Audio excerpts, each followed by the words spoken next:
Everybody. About a couple of weeks ago, I got this used Kodak Zi8 camera off of eBay. Of course, you can tell I've 18650 modded it. If you look at the front, you can see I have the cover off. It's exactly how the 18650 mod works. It's just where the battery used to go, I have a positive and negative soldered in, and a fuse soldered in line with the positive. Going back here to this 2x parallel 18650 battery holder.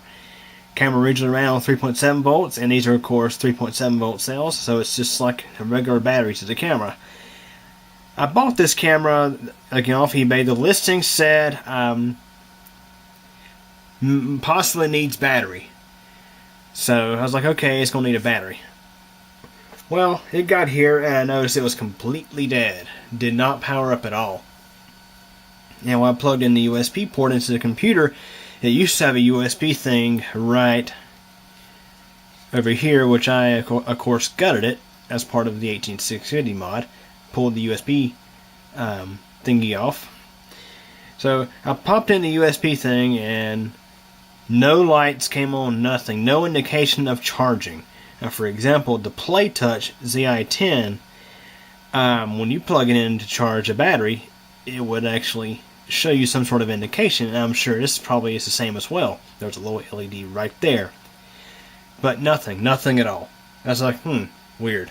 So I took a little set of jumper wires, these right here, and took an 18650, negative to this one, positive to this one, and clipped these into the little terminals on the camera.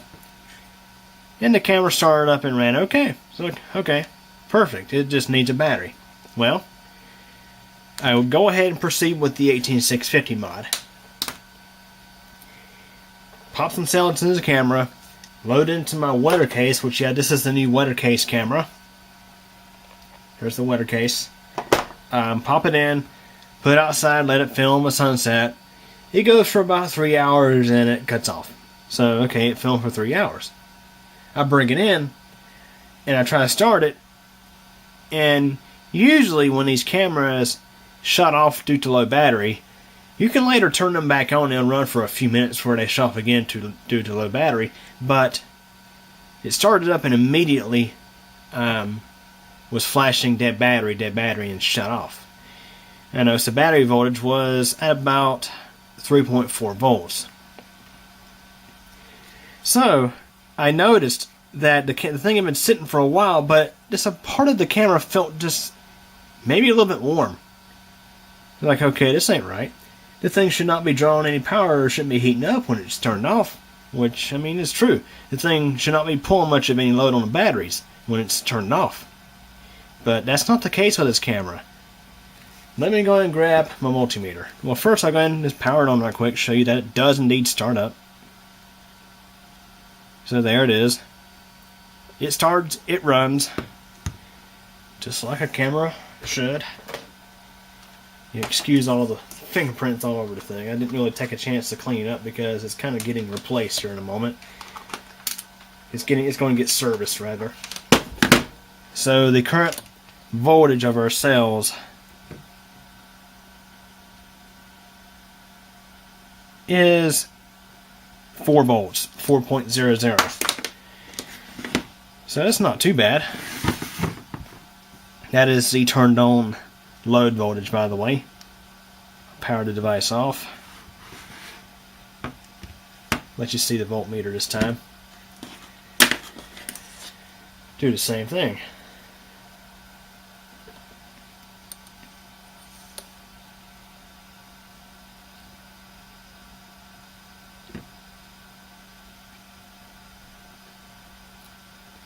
.13. Now watch this. I'm going to take the cells out.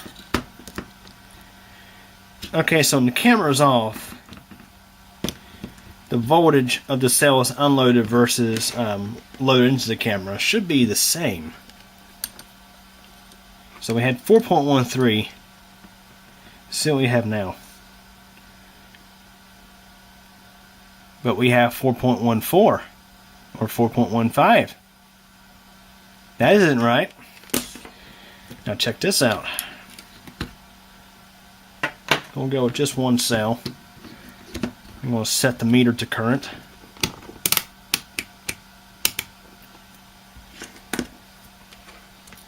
Okay, so the camera should not be drawing much of any power in standby, or better yet, is powered off. I mean, you might get maybe 1 milliamp or something like that, but it should be very low. Because really, when the thing is powered off, all it should be doing is just keeping enough power just to keep the time and stuff active. Now, this camera has a little battery inside, but that handles this for a while. Now I'm going to go ahead and put my probes together. The camera is drawing 55 milliamps powered off. Now normally when you connect the batteries, at least what I noticed, you should get some power draw and then it should go down to practically zero. It's not doing it with this one. So when the battery is fully charged, it's pulling about 55 milliamps. Now, with the battery drained to about 3.4 volts, it draws about 40 to 45.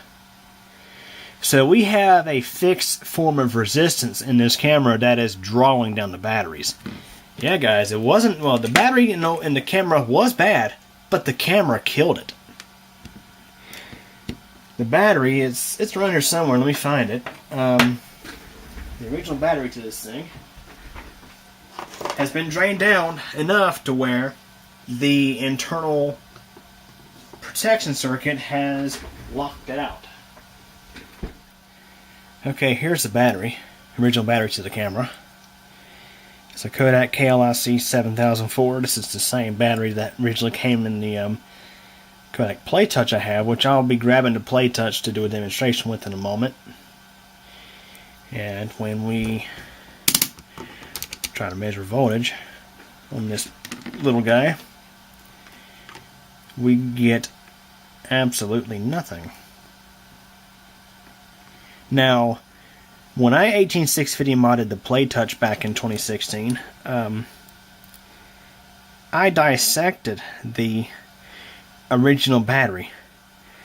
I actually tore off the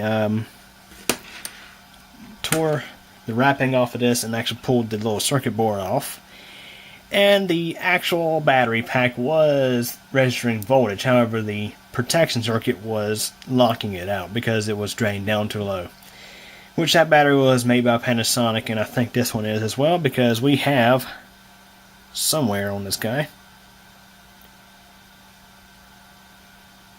Japan. Yep, made in Japan. Or at least the cell was made in Japan. Okay, so let me grab the Play Touch Zi10 that I have. I have the Zi10 here. This is the Play Touch that I 18650 modded back in 2016. This is my very first 18650 mod. This is the camera I use for doing time lapses. I've been using this thing quite extensively since November for doing a time lapse of building construction at work. This thing would run for 8 hours and 20-something minutes every day. And that is the benefit of the 18650 mod.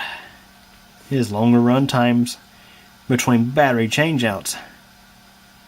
So we are getting, right now,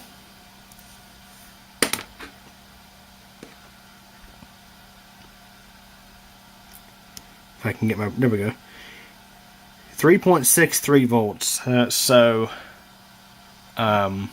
It's focusing on my arm. Yeah, 3.63 volts. Now let's demonstrate the typical load on the batteries that you'll get with the camera powered off. When you just, for example, when you load in the battery. Now, in theory, these cameras tend to be live, at all times. It's really the firmware that tells the device when to power off and power on. I have seen cases of, I think, corrupted firmware that would cause them to drain down batteries and whatnot. Okay, so I'm going to do exactly what I did last time. I'm going to set the meter over to current in milliamps. And we're going to measure the current draw under just regular power off load. So we're going to go ahead and simulate inserting the battery.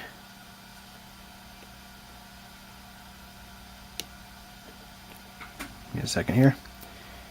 As you see, this one draws. There at first it draws, well, I think it was 200 something milliamp. Hang on, let me do this again.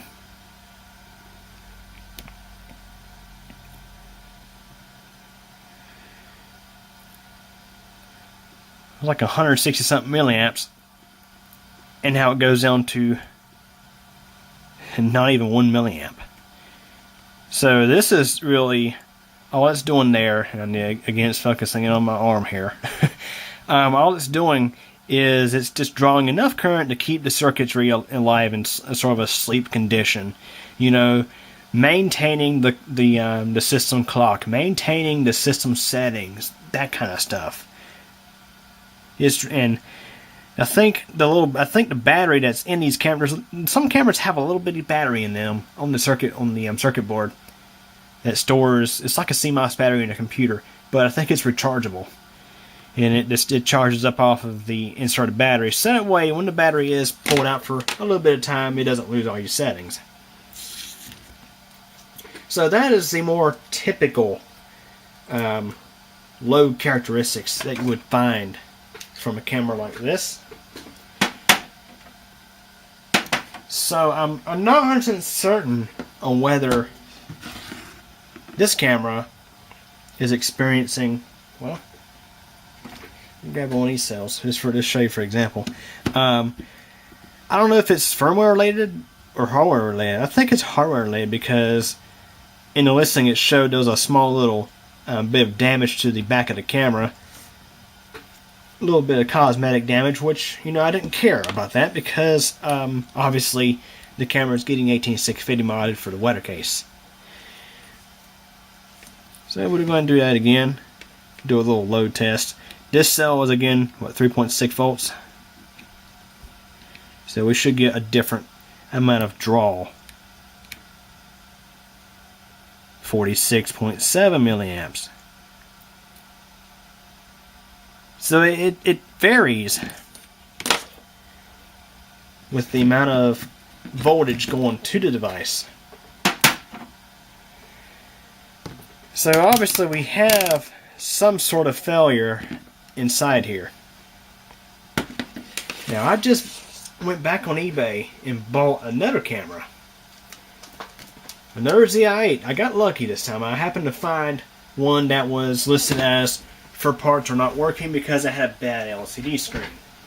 But the seller claimed the device does turn on and whatnot. Just part of the screen doesn't work. So let me go ahead and unbox this. I haven't even taken out the package yet. Let me go ahead and unbox it. I'm going to do it off camera because I'm not sure what else is in there besides the camera. Might have an invoice or whatnot. Just do a quick little unboxing here.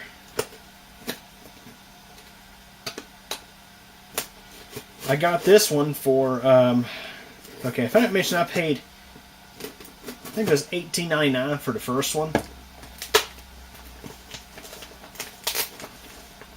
This one was $9.83. It would have been $8 had somebody else not tried to go in there and place a bid at the last second. Yeah, somebody tried to outbid me at the last second, but they didn't quite have enough time to. Which, in hindsight, I should have probably set my maximum bid a little higher. I could have done buy it now for $15, but I was like, I'm going to see what I can get it for. See if I can get it cheaper. Just a handwritten note. It says, thanks for your business. Enjoy the camera. Well, I most certainly will. It's going to help fix this one here. I'm going to go ahead and load some batteries into my play touch before it loses its time and whatnot.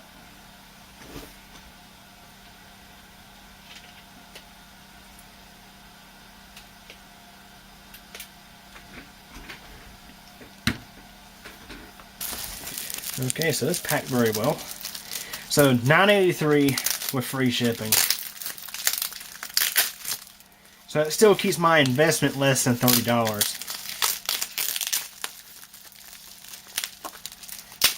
Still less than what I paid for the Zi8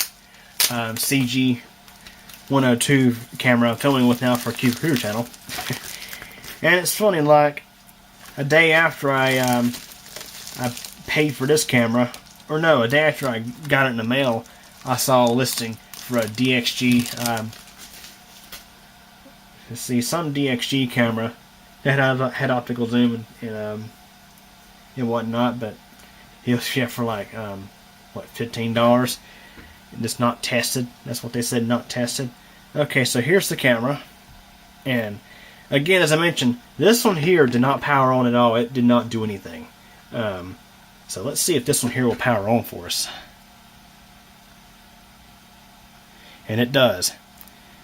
In there, of course, as the seller mentioned, the display is damaged, and we supposedly have a full charge on here, which is nice to see. Okay, so what I'm going to do now is we're going to power this off.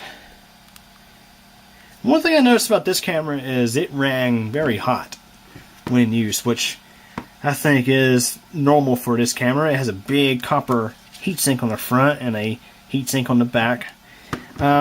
They did take some extra effort to try to cool components in the device, whereas the Zi6 it was not.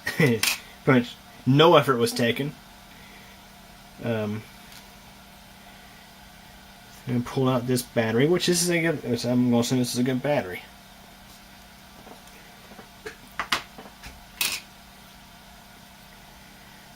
I'm going to go ahead and grab my jumper cables.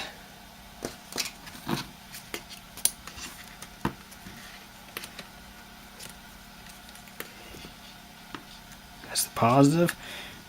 Yeah, it's one thing you make sure you don't get that mixed up when you're testing and when you're 18650 modding. Last thing you need to do is put reverse polarity into the device and potentially fry it. See, it just has a good example here. Let's see how much current we get from this one. Set the meter to 200 milliamp.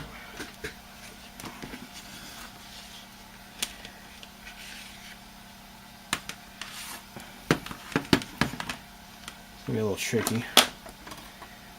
Yeah, I put the negative of the 18650 right here, like this.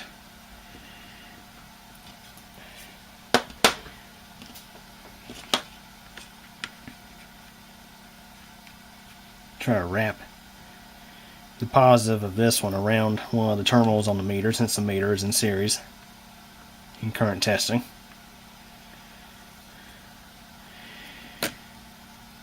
Take the negative of our cell. Let's also make sure the positive lead down here off the camera doesn't touch anything. We don't want to short things out by any means. And now, look to the right of your screen. You'll see how much current this thing here is going to draw. Nothing. Now, let me do it again. You see how it spiked up to about 0.6 and then back to 0? Do it one more time. Nothing. Barely anything at all. This is more of what you would expect.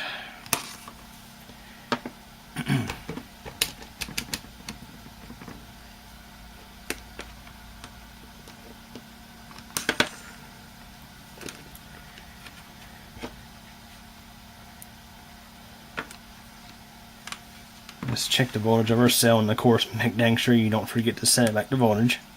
Otherwise you would short and blow out the fuse in the meter. Cell is at 4.15 volts. So this camera here is working fine. And just for the heck of it, again, make dang sure that we don't get things backwards here. I want to carefully make a connection with this battery.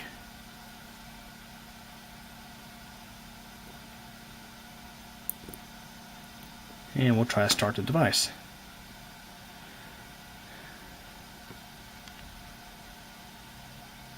And it powers right up. Not sure if you can see that. Okay, so there we go, it works. So yeah, isn't that interesting?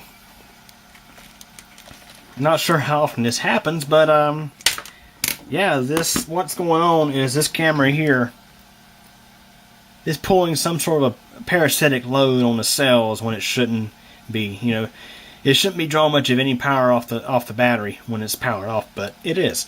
So, and also it's also doing this when it's powered on as well. So it's wasting power from the battery and costing runtime as well. So that's kind of an interesting one. And yeah, you can see I've taken stuff off of here because the weather cage is kind of a tough operating environment. I'm going to be doing the same with this one as well. So anyways,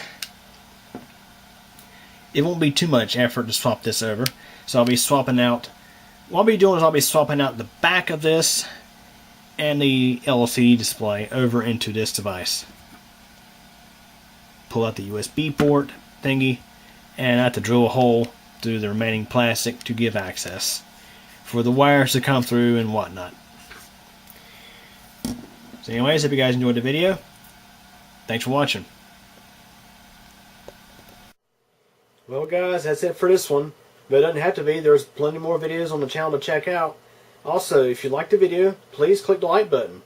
And if you absolutely hated it, there is the alternative button as well. But yeah, please subscribe to the channel. I definitely appreciate it. And remember to click the bell so that we get notified of all updates. Also, if you're interested in things aside from computers and technology, check out my second channel. It's CubeComp MTDX. Over there you'll find videos about weather, elevators, bicycling, and pretty much whatever else I figure out to upload. So yeah, anyways, hope you guys enjoyed this video, and thank you for your support.